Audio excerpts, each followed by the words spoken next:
I my dear friends, welcome to my channel day to day life. And day to life में आज मैं पढ़ाई कर रही हूँ, तो आज मैं टॉपिक आपके साथ डिस्कस करूँगी qualities of money. And this is Tanya Mishra and this is a book of money and financial system.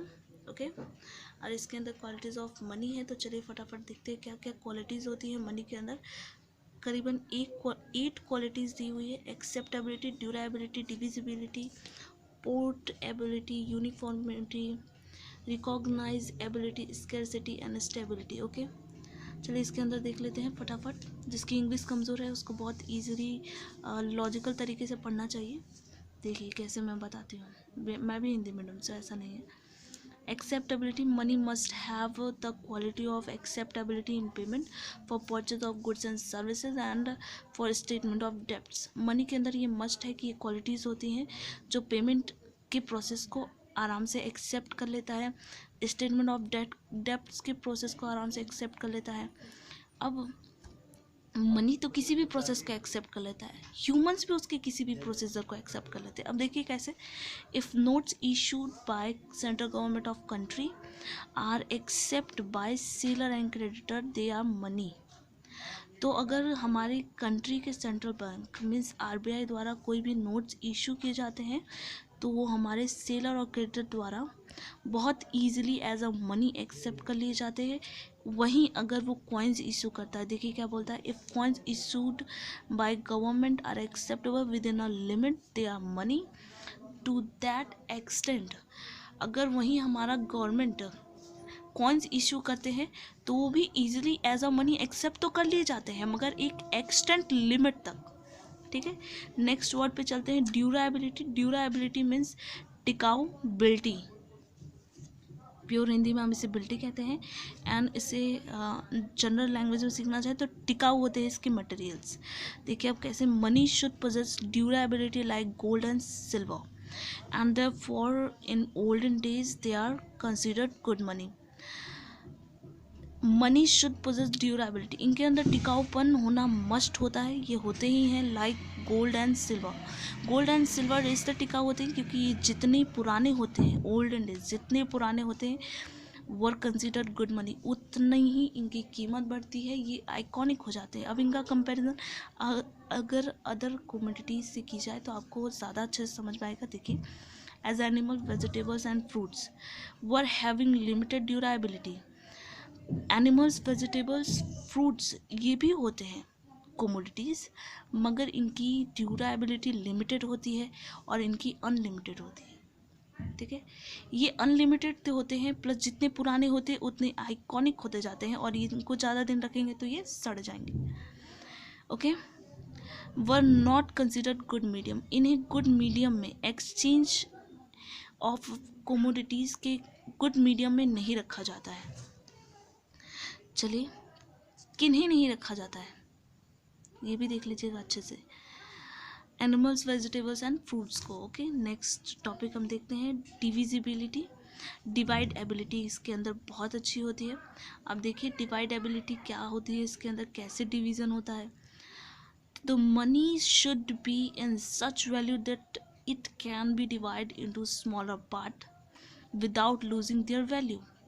अगर हम इसे स्मॉलर पार्ट में भी डिवाइड कर देते हैं, 10, 20, 50, 100, 500, 2000 के नोट में भी हम इसे बांट देते हैं तो मनी की वैल्यू कभी लूज़ नहीं होती, वो अपनी वैल्यू कभी खोता नहीं है, चाहे कितनी ही स्मॉलर पार्ट में उसे बांट दिया जाए। चलिए नेक्स्ट टॉपिक देखते हैं, पोर्टेबिलिटी। पोर्टेबिलिटी मीन्स आप इजीली इसे, इसके अंदर ये एबिलिटी होती है कि आप इजीली इसे पॉकेट में कैरी कर सकते हैं। चलिए देखते हैं इसके अंदर क्या है। The money should be such that it may be possible to carry it in pocket, correct है। It easily able to transport, इसे ईजिली ट्रांसपोर्ट पे एबल करा दिया जा सकता है, एटीएम में एबल कहा जा सकता है बाय बैंक। ओके, चलिए नेक्स्ट देखते हैं, recognised ability. Recognised ability means कह सकते हैं आराम से लिटरेट और इलिटरेट पर्सनैलिटीज़ आराम से इसे रिकॉग्नाइज कर सकते हैं। अंधा पर्सन भी होगा तो वो नोट को छूकर कह सकता है, उसके पेपर को छूकर कह सकता है कि उसका मटेरियल, छूकर कह सकता है कि वो नोट है। तो उनके डिज़ाइंस को और उनके शेप को, उनके मटेरियल्स को ऐसा रखा जाता है कि वो आराम से किसी भी पर्सन को रिकॉग्नाइज हो सके, महसूस हो सके, कह सकते हैं। तो material, the material with which money is made, whether metal और paper, should be easily recognized. उन्हें ऐसे मनी का मटेरियल ऐसा चूज किया जाता है, चाहे वो मेटल हो या पेपर हो, उन्हें किसी भी पर्सन द्वारा इजीली रिकॉग्नाइज किया जा सके, ऐसा बनाया जाता है। उनकी printing, the printing of notes different denomination in different colours and design, okay, recognizable. इनके शेप, प्रिंट्स एंड डिज़ाइंस बहुत यूनिक बनाए जाते हैं ताकि कोई गूंगा बहरा भी देख सके तो वो ईजिली उसे रिकॉग्नाइज कर सके, छूकर, देखकर, एंड अपनी फीलिंग एक्सप्रेस कर सके उसके ऊपर, ठीक है।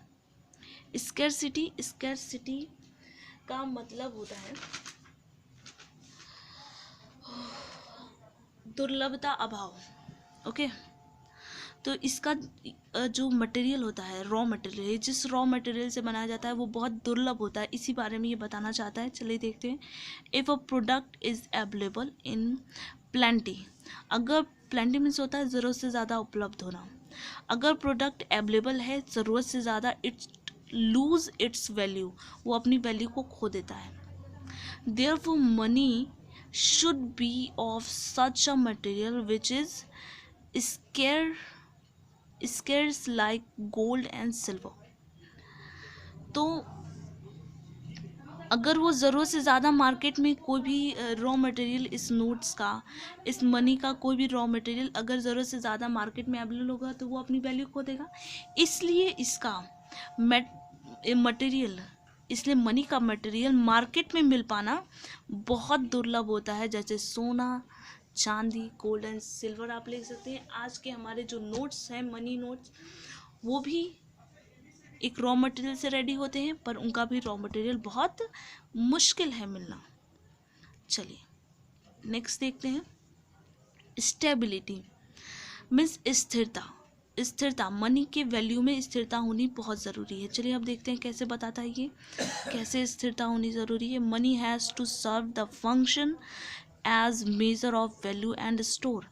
मनी में अगर स्थिरता होगी, स्थिरता का फंक्शन होगा, तो वैल्यू को आराम से मेजर किया जा सकता है, स्टोर किया जा सकता है। Therefore to maintain price level, value of money should be stable.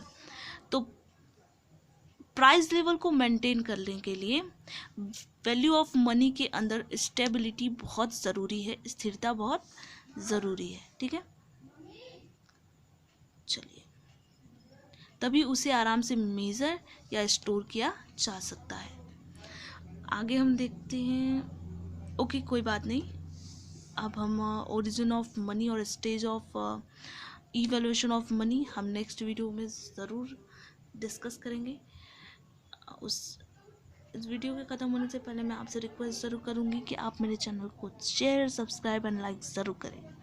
और अगर कोई मिस्टेक हुई हो मेरे से तो प्लीज़ मुझे कमेंट बॉक्स में आकर ज़रूर याद दिलाइएगा। Thank you so much.